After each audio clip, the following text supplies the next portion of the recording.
तो दोस्तों इस वीडियो में हम बात करेंगे प्रधानमंत्री सूर्य घर मुफ्त बिजली योजना की।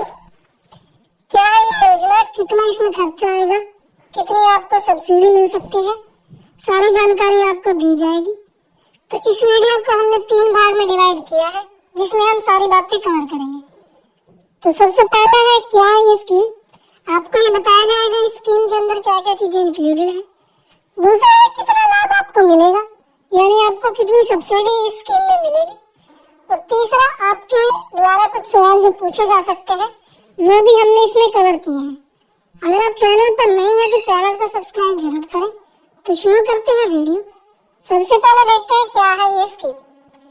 तो बजट 2024 में मोदी जी ने ये स्कीम अनाउंस की है जिसमें टारगेट किया गया है कि 1 करोड़ घरों तक 300 यूनिट हर महीने मुफ्त बिजली जो है वो पहुंचाई। तो इसके लिए आपको अपने घर की छत पर सोलर पैनल जो है वो लगवाना होगा।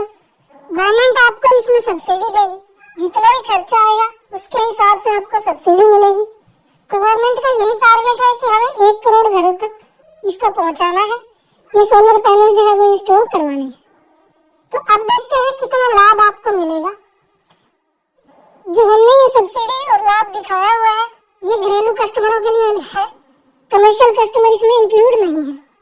तो पर किलोवाट 2 किलोवाट तक का अगर आप प्लांट लगवाते हैं तो आपको 30,000 रुपए सब्सिडी मिलती है।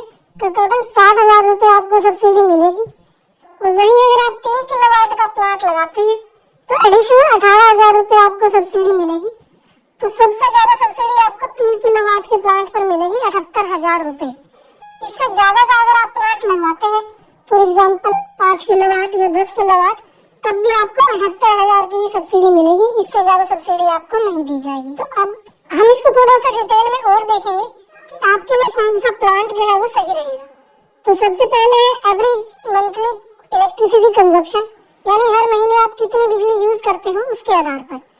अगर आप 150 यूनिट तक बिजली यूज करते हो तो आप 1 से 2 किलोवाट का जो है वो प्लांट लगा सकते हो, जिसमें जो सब्सिडी है आपको वो भी 30,000 से 60,000 तक मिलेगी। उसके बाद अगर आप 150 से 300 यूनिट तक बिजली खर्च करते हो तो आप 2 से 3 किलोवाट का प्लांट जो है वो लगवा सकते हो, जिसके लिए आपको 60,000 से 78,000 तक सब्सिडी मिलेगी। उसके बाद अगर आपकी मंथली कंजप्शन 300 यूनिट से ज्यादा है तो आप 3 किलोवाट से ज्यादा का प्लांट लगवा सकते हो, लेकिन सब्सिडी आपको सिर्फ 78,000 ही मिलेगी, इससे ज्यादा आपको सब्सिडी नहीं मिलेगी। तो अब बात करेंगे आपके मन में उठने वाले सवालों का। तो सबसे पहला सवाल तो यही होगा कि कितना खर्चा आएगा इस प्लांट के ऊपर। दूसरा ये है कि 1 किलोवाट या 2 किलोवाट या 3 किलोवाट के सोलर प्लांट में कितनी बिजली बनती है और किस तरह की छत पर यह प्लांट लगा सकते हैं। अगर आप किराए के घर में रहते हो तो क्या ये प्लांट लगाया जा सकता है, और इस सोलर प्लांट की कितनी लाइफ है ताकि आपके पैसे वसूल भी हो सके। और यह सोलर प्लांट को दूसरी जगह शिफ्ट किया जा सकता है अगर आप अपना घर बेचने की वो करें। और 1 किलोवाट सोलर प्लांट को कितनी जगह की जरूरत होती है, अगर आपको बड़ा प्लांट लगाना है तो कितनी जगह की जरूरत होगी। तो सबसे पहले देखते हैं कितना खर्चा आएगा इसमें।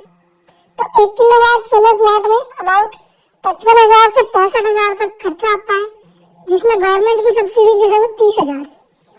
दूसरा 2 किलोवाट के प्लांट में 1 लाख से 1,15,000 तक खर्चा आता है, जिसमें गवर्नमेंट की सब्सिडी 60,000 है। और 3 किलोवाट के प्लांट में 140 से 150 तक खर्चा आता है, वही गवर्नमेंट की सब्सिडी 78,000 रुपए है। अगर आप इससे ज्यादा का प्लांट लगवाओगे तब भी आपको 78,000 ही सब्सिडी मिलेगी। तो जितना ज्यादा बड़ा आप प्लांट लगवाओगे खर्चा आपका उतना ही कम हो जाएगा। दूसरी बात है यह उपलब्ध सामान और जगह के ऊपर भी डिपेंड करता है कि कौन सी स्टेट में आप हो, तब आपको उसके हिसाब से इसका खर्चा जो थोड़ा बहुत है वो कम ज्यादा हो सकता है। इसके बाद हम बात करते हैं कि कितने किलोवाट सोलर प्लांट में कितनी यूनिट बिजली बन सकती है। तो अगर साफ धूप वाला दिन हो तो 1 किलोवाट सौर ऊर्जा संयंत्र में एक दिन में 4 से 5 या 5.5 यूनिट तक बन सकती है। तो आप इस आधार पर ही सिलेक्ट कर सकते हैं कि आपकी डेली कंजप्शन यानी एक दिन में कितनी यूनिट बिजली खर्च होती है, तो आपको कितने यूनिट का प्लांट जो है वो लगवाना चाहिए। जैसे हमने बताया भी है एवरेज मंथली कंजप्शन के हिसाब से आप निकाल सकते हो। अब बात करते हैं हम किस तरह की छत इसके लिए जरूरी है। तो अगर कंक्रीट की छत है तो वो सबसे बढ़िया है, वो उन्होंने रिकमेंड कर रखा है। इसके अलावा अगर एस्बेस्टस छत है या कच्ची छत है तो आप ये प्लांट नहीं लगवा सकते।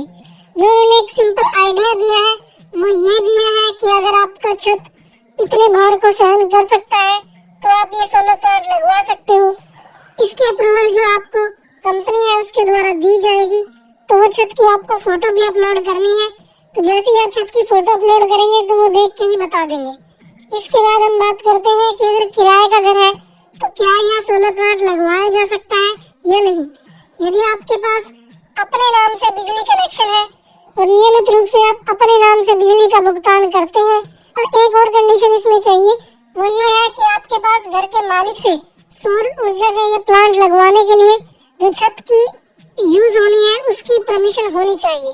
अगर ये सब आपके पास है तो आप किराए के घर में भी ये प्लांट लगवा सकते हैं। अब हम देखेंगे 3 इम्पोर्टेंट चीजें जो इसी से जुड़ी हुई है। सबसे पहले तो यही है कि सोलर प्लांट की लाइफ है कितने वर्ष तक यह प्लांट लगवाने के बाद चलेगा। तो इसकी जो स्टैंडर्ड लाइफ दी गई है वो 25 साल दी गई है कि अगर आप सोलर प्लांट लगवा लेते हो तो उसके बाद 25 साल तक ये प्लांट सही से काम करेगा, इसमें कोई भी दिक्कत नहीं होगी। दूसरा है, क्या सोलर प्लांट को एक जगह से दूसरी जगह शिफ्ट किया जा सकता है या नहीं।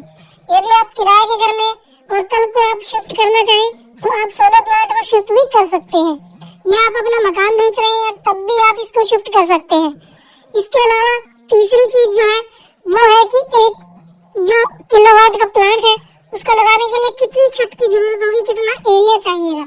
तो 1 किलोवाट प्लांट के लिए 8 से 10 वर्ग मीटर का एरिया चाहिए होता है।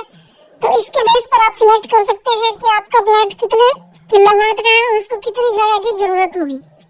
अब एक सवाल हम लेंगे जो कि है सोलर प्लांट लगने के बाद बनने वाली अतिरिक्त बिजली के बारे में। अगर अतिरिक्त बिजली बनती है मतलब कि जितना आप कंज्यूम करते हैं उससे ज्यादा सोलर प्लांट से बिजली बनती है और वो ग्रिड में सप्लाई होती है, विद्युत कंपनी के पास सप्लाई होती है, बिकॉज इसके लिए आपके पास एक नेट मीटर लगाया जाता है जिसमें यह फीचर होता है जो एक्स्ट्रा बिजली बनेगी उसकी सप्लाई ग्रिड में हो जाती है। तो अगर ऐसा होता है तो क्या उसका आपको पैसे मिलेंगे या नहीं, तो यह स्टेट टू स्टेट डिपेंड करता है। कुछ राज्यों में विद्युत कंपनियां इसको कंपनसेट करती हैं, कुछ राज्यों में इसको कंपनसेट नहीं करती। तो जिस राज्य में आप हैं वहाँ की विद्युत कंपनी के बारे में आपको पता होगा कि ग्रिड में सप्लाई होने वाली अतिरिक्त बिजली का आपको कंपनसेशन मिलता है या नहीं। तो इसके एक्सक्लूसिव राइट्स जो है वो विद्युत कंपनी के पास ही है कि वो आपको कंपनसेट करते हैं या नहीं। अब बात करते हैं, अगर आपके पास वेकेंट प्लॉट है, खाली भूमि पड़ी हुई है, तो क्या आप वहाँ भी ये प्लॉट लगवा सकते हैं। तो गवर्नमेंट ने इसकी अप्रूवल दे रखी है, आप वेकेंट प्लॉट पे भी इसको लगवा सकते हैं, पर उसके लिए अभी कंडीशंस वही होनी चाहिए कि जो टेक्निकल फिजिबिलिटी है वो पूरी होनी चाहिए और वो सारा का सारा प्रोसेस कंपनी द्वारा जो है वो कंप्लीट किया जाना चाहिए। तभी आप उस वेकेंट लैंड पे ये सोलर प्लांट लगा सकते हो, आपको उसमें भी कोई दिक्कत नहीं आएगी। तो उम्मीद करते हैं आपको ये वीडियो जरूर पसंद आई होगी। अगर आपके मन में कोई भी डाउट है अभी भी तो आप कमेंट सेक्शन में लिख सकते हैं। Thanks for watching this video. Thank you so much.